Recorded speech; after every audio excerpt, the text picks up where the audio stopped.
ওং অজ্ঞানতিমিরন্ধস্য জ্ঞানাঞ্জনশলাকয়া চক্ষু উন্মীলিतं येन তস্मै শ্রীগুরবে নমঃ। বাঞ্ছাকল্পতরুশ্চ কৃপা সিন্ধুভ্যেব চ পতিতানাং পাবনেভ্যো বৈষ্ণবেভ্যো নমো নমঃ। শ্রীকৃষ্ণ চৈতন্য প্রভু নিত্যানন্দ শ্রী অদ্বৈত গদাধর শিবাসাদি শ্রী গৌর ভক্তবৃন্দ। হরে কৃষ্ণ কৃষ্ণ কৃষ্ণ হরে হরে, হরে রাম রাম রাম হরে হরে। আজকে নবদ্বীপ ধাম পরিক্রমার শেষ দিন। আজ চাঁচর রুদ্রদ্বীপ সখ্য ভক্তঙ্গ ক্ষেত্র পরিক্রমা এবং পরিক্রমার শেষে যোগপীঠে প্রত্যাবর্তন। রুদ্রদ্বীপ পরিক্রমা। রুদ্র ভাগীরথী প্রভাবে হইল দুই খণ্ড। লোকবাস নাইয়ে তা প্রভুর ইচ্ছা, পশ্চিমের দ্বীপ দেখো পূর্ব পারে যায়। হেথা হইতে দেখো ওই শ্রী শঙ্করপুর, শোভা পায় গঙ্গা তীরে দেখো কত দূর। শঙ্কর আচার্য যবে করে দিগ্বিজয়, নবদ্বীপ জয়ে তথা উপস্থিত হয়। মনেতে বৈষ্ণবরাজ আচার্য শঙ্কর, বাহিরে অদ্বৈতবাদী মায়ার কিঙ্কর। আচার্য শঙ্কর মায়াবাদী, নিজের রুদ্র অংশ সদা প্রতাপে প্রচুর, প্রচ্ছন্ন বৌদ্ধের মত প্রচারেতে সুর। বেদ না মানিয়া বৌদ্ধ হইল নাস্তিক। বেদ মানে না, নিরাকার ভজন। প্রভুর আজ্ঞায় রুদ্র এই কার্য করে, আইলেন যবে তেহ নদিয়া নগরে। শঙ্কর মহাদেব ভগবানের আজ্ঞায় তিনি শঙ্করাচার্য রূপে এসে মায়াবাদী প্রকাশ করলেন। কারণ তখন তো শুদ্ধ ভক্তির পথ কেউ গ্রহণ করবেন না, যেহেতু সব নাস্তিক হয়ে যাচ্ছে, বেদ মানছে না, যেন তেন প্রকারে বেদ স্থাপন করতে হবে। সেই শঙ্করাচার্য এসে সেটা করলেন ভগবানের ইচ্ছায়। স্বপ্নে প্রভু গৌরচন্দ্র দিলা দর্শন, কৃপা করি বলে তারে মধুর বচন। তুমি তো আমার দাস, মম আজ্ঞা ধরি, প্রচারিছ মায়াবাদ বহু যত্ন করি। আমি তো চাচ্ছি যাতে বেদ মানিয়া না মানিয়া হইল নাস্তিক, নাস্তিকতাটা দূর করে যাতে ভগবানকে মানেন, ভগবানের সেবা করেন, এই জন্য এত চেষ্টা। এই নবদ্বীপ ধাম মম প্রিয় অতি, হেথা মায়াবাদ কভু না পাইবে গতি। তবে এখানে নবদ্বীপে মায়াবাদ প্রচার করো না। বৃদ্ধ শিব হেথা প্রৌঢ়া মায়ারে লইয়া, কল্পিত আগমগণে দেন প্রচারিয়া।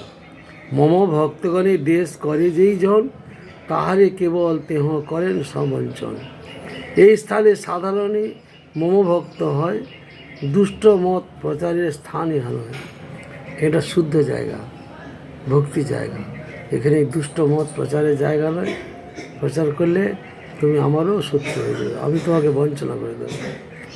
ভগবান যারা গলদ পথে যায় তাদেরকে কৃপা করেন না। অতএব তুমি করো অন্যত্র গমন, নবদ্বীপবাসীগণে না করো পীড়ন। স্বপ্নে নবদ্বীপ তত্ত্ব জানিয়া তখন, ভক্তাবেশে অন্য দেশে করিল গমন। এই রুদ্রদ্বীপ হয় রুদ্র গণস্থান, হেথা রুদ্রগণ গৌর গুণ করে গান। শ্রীনীল লোহিত রুদ্রগণ অধিপতি, মহানন্দে নিত্য হেথা করে নীতি নীতি। রুদ্রনৃত্য দেখি আকাশেতে দেবগণ, আনন্দেতে করে সবে পুষ্প বরিশন। কদাচিৎ বিষ্ণুস্বামী আসি দিগ্বিজয়ে, রুদ্রদ্বীপে রহে রাত্রে শিষ্যগণ লয়ে। হরি হরি বলি নৃত্য করে শিষ্যগণ, বিষ্ণুস্বামী স্তুতি করেন পঠন। ভক্তি আলোচনা দেখি হয়ে হরষিত, কৃপা করি দেখা দিল শ্রীনীল রহিত। বৈষ্ণব সভায় রুদ্র হইল উপনীত, দেখি বিষ্ণুস্বামী অতি হইল চমৎকৃত। কর জুড়ি স্তব করে বিষ্ণু ততক্ষণ দয়ার্দ হইয়া রুদ্র বলেন বচন, তোমরা বৈষ্ণব জল মম প্রিয় অতি, ভক্তি আলোচনা দেখি তুষ্ট মন মতি মমমতি। বর মাগো দিবা আমি হইয়া সদয়, বৈষ্ণবে অদেয় মোর কিছু নাই হয়। দণ্ডবত প্রণমিয়া বিষ্ণু মহাশয়, করজুড়ি বর মাগে প্রেমানন্দময়। এইবার দেহ প্রভু আমার সভাকারে, ভক্তি সম্প্রদায় সিদ্ধি লোভী অতঃপরে। জাগতিক জগতের বস্তু কোনো কিছু প্রার্থনা করেন না, ভক্তি প্রার্থনা করছেন। পরম আনন্দে রুদ্র বর করি দান, নিজ সম্প্রদায় বলি করিল আখ্যান। সেই হইতে বিশ্বস্বামী শ্রীয় সম্প্রদায়, শ্রীরুদ্র নামেতে খ্যাতি দিয়া নাচে গায়। রুদ্র কৃপা বলে বিষ্ণু এ স্থানে রহিলা, ভজিল শ্রী গৌরাঙ্গচন্দ্র প্রেমের লাগিয়া। স্বপ্নে আসি শ্রী গৌরাঙ্গ বিষ্ণুরে বলিল, মম ভক্ত রুদ্র কৃপা তোমারে রহিল। ধন্য তুমি নবদ্বীপে পাইলে ভক্তিরস, শুদ্ধাদ্বৈত মত প্রচার এইক্ষণ। কতদিনে হবে মোর প্রকট সময়, শ্রীবল্লভ ভট্টরূপে হইবে উদয়।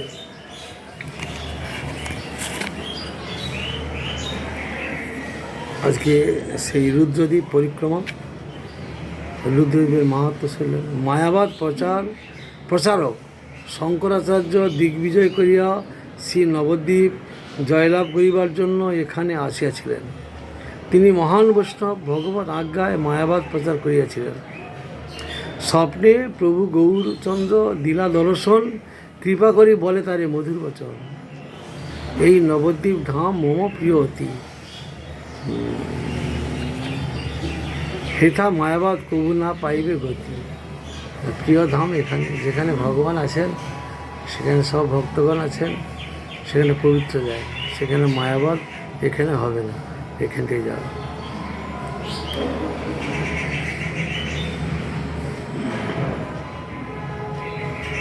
রুদ্র নিত্য দেখি আকাশেতে দেবগণ, আনন্দিতে করে সবে পুষ্প পরিশন।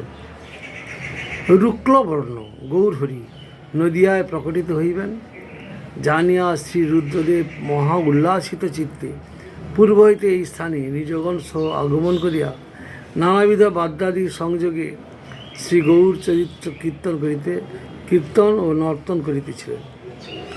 এই নর্তন দর্শন করে স্বর্গ হতে দেবতাগণ পুষ্পবৃষ্টি করিতেছিলেন। তাদের অন্তরের ভাবনা এই যে, এতদিনে বুঝি জীবের দুঃখ ভার খণ্ডিত হইল।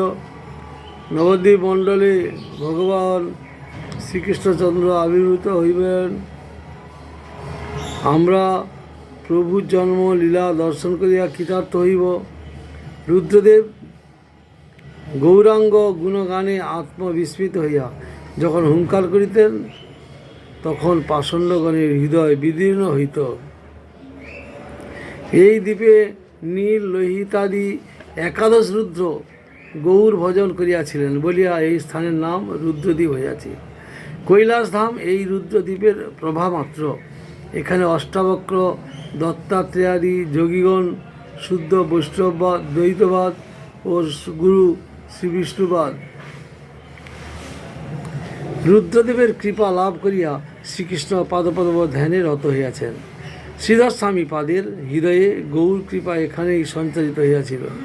শ্রীরাম পরিক্রমাকারী ভক্তগণ সংকীর্তন শোভাযাত্রায় যাত্রা সহিত আত্মনিবেদন ক্ষেত্র মায়াপুর শ্রী চৈতন্য মঠ হইতে পরিক্রমা শুরু করেছিলেন। শ্রবণ কীর্তন স্মরণ পাদসেবন অর্চন বন্দন দাস্য সখ্য ভক্তির পাদপীঠ সমূহ পরিক্রমা করিয়া পুনরায় আত্মনিবেদন ক্ষেত্রে সিধা মায়াপুরে আগমন করেন। আগামীকাল শ্রী শ্রী গৌর আবির্ভাব পূর্ণমাসীর ব্রত উপবাস, শ্রী রাধা মাধবের দোলযাত্রা ও বসন্ত মহোৎসব, শ্রী গৌর আবির্ভাব স্থান শ্রী যোগপীঠে নবদ্বীপ ধাপ প্রচারিণী সভা, 132তম বার্ষিক অধিবেশন, পূর্ণিমা ব্রত উপবাস 5:40, 1:32 থেকে সকালবেলা বিকালবেলা 5:40 পর্যন্ত ব্রত করলে মঙ্গল। বাঞ্ছা কল্পতরুবশ কৃপা সিন্ধু ভয়বচ পতিতানাং পাবনেভ্যো বৈষ্ণবেভ্যো নমো নমঃ।